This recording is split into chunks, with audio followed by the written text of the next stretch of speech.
तपाईको हातलाई समाउँदै हे येशू धेरै लामो यात्रा गर्दैछु आराधनाको बाटोमा येशू सँगसँगै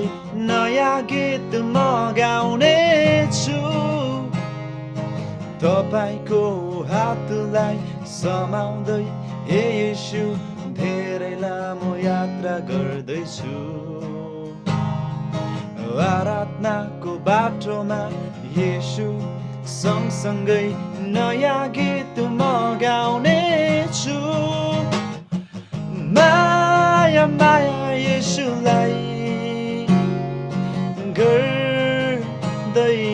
म माया माया येशूलाई गर्दैछु म